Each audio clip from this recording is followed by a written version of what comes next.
عليكم السلام. أهلا وسهلا بكم محبتي في برنامجكم لحظات قرآنية وفي قناة أهل القرآن.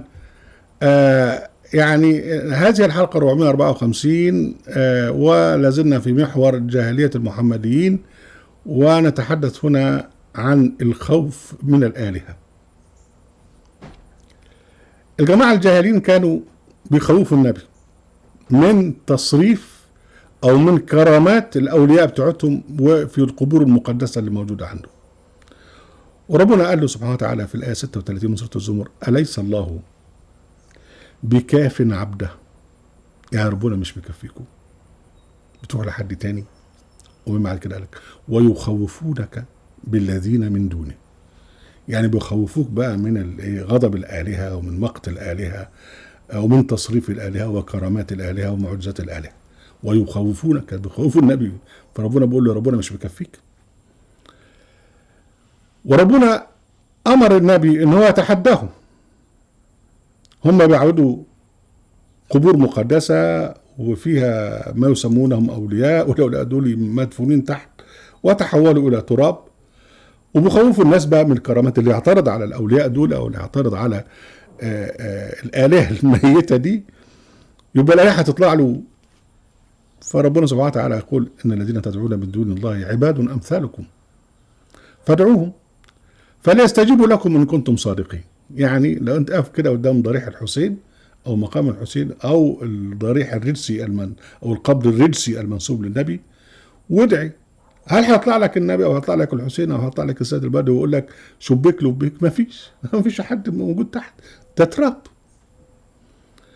ألهم أرجل يمشون بها أم لهم أيد يبطشون بها أم لهم أعين يبصرون بها أم لهم آذان يسمعون بها؟ مفيش، ده تراب يا اخوان. قل ادعوا شركاءكم ثم كيدوني فلا تنظرون. ما تنتظر، هاتوهم بقى وشوفوا يعملوا فيها ايه. إن ولي الله، الولي الذي أستنجد به هو الله سبحانه وتعالى. إن ولي الله الذي نزل الكتاب هو يتولى الصالحين. ده الآية 194 إلى 196 من سورة الأعراف. تجربتي بقى عشان خاطر هي تجربة دليل على إن المحمديين يسيرون وإنهم ألفوا آباءهم ضالين فهم على آثارهم يهرعون. أنا لما طلعت كتاب السيد البدوي سنة 1982، والسيد البدوي ده طبعا أكبر ولي صوفي مشهور في مصر، وكان متوفى 675 هجرية في العصر المملوكي، ولا زال مقدس، وكان مقدس جدا في العصر اللي أنا وقفت فيه ضد التصوف في جامعة الأزهر في رسالة الدكتوراه وما بعدها.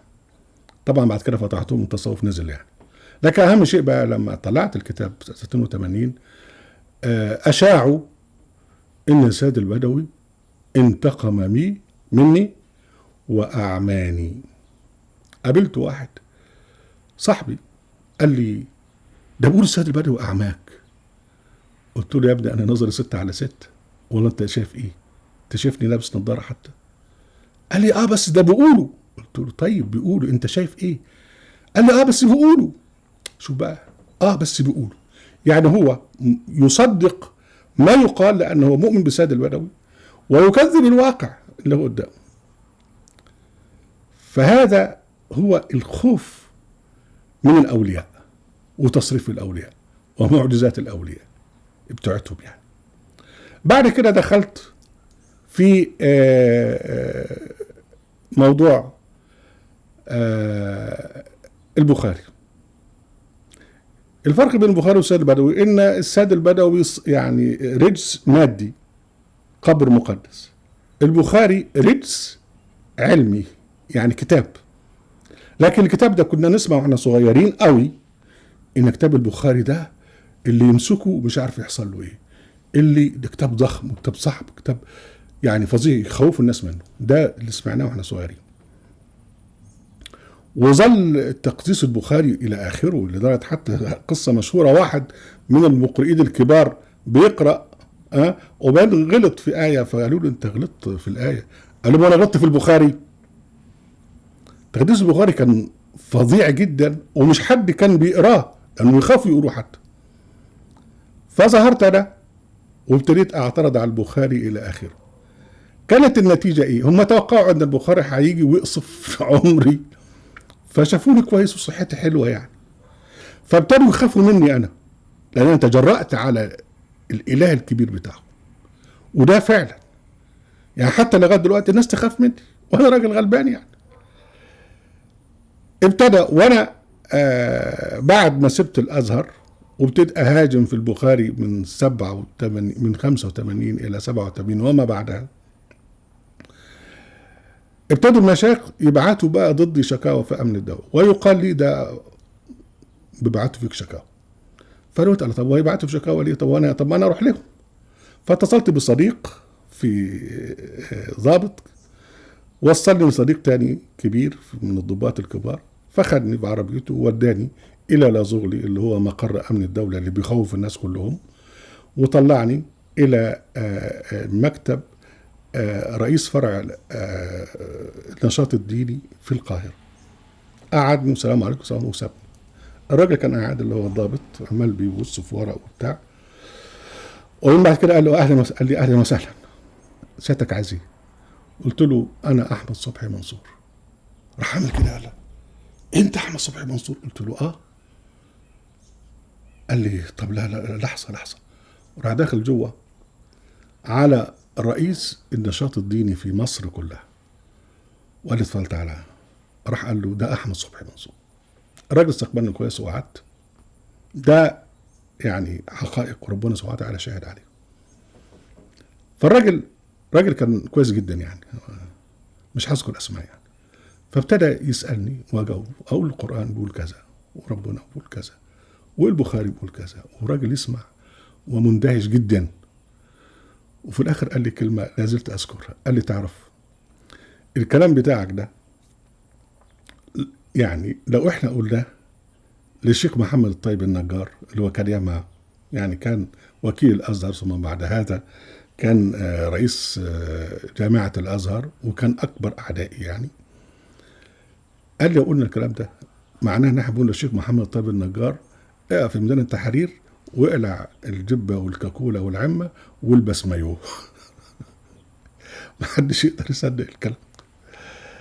شوف بقى، كانوا بتوع امن الدوله في ذلك الوقت كانوا بيخافوا من الانسان الغلبان الطيب ده. طبعا بعد كده جاتهم الاوامر من السفاره السعوديه انهم يقبضوا عليه وقبضوا عليه. وظل الخوف يعني. انا اذكر مره وكنت في حاله ضنك شديد، وكان يحس بي صديقي الراحل ربنا يرحمه الدكتور فرج فوده، وتوسط لي عند واحد مليونير وصاحب شركه وبيطلع مجله، قال له يعني خلي يعني احمد صبحي يشتغل مصحح للمجله، ويعني اديله اللي تقدر عليه لانه هو حالته ضنك يعني. فالراجل يعني يبدو وافق على مضض، واتحدد اتصل بي فرج فوده وقال لي الراجل هيقابلك يوم كذا من الصبح. انا ما كانش عندي تليفون في البيت، وكان اقرب تليفون ليا كان تليفون الدكان اللي جنبينا. فانا في الميعاد رحت. الراجل من خوفه راح متصل بفرج فوده قال له مش تخليه يجي. ففرج اتصل بالدكان وجت ام محمد ردت عليه وقالت له ده هو نزل وراح الميعاد. اذا ده اصبح صاحب ده غصب عنه هيشوفني وهو خايف. فرحت له، دخلت مكتبه، طبعا مظهري يعني بائس جدا. لقيته مرعوب جدا وبيتكلم معايا وخايف. قلت له هقول لك حاجه، كل اللي تسمعه عني شيء واللي انت شافه قدامك شيء تاني. قال لي خلاص هنفتق لك في حاجه وبتاع الى اخره.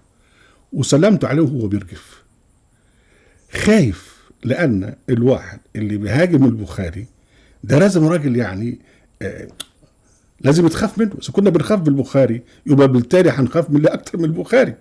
فهذه هي عقيدة المحمدين، انهم يخافون من اوليائهم، يعني يصنعون الاولياء ثم يخافون منهم.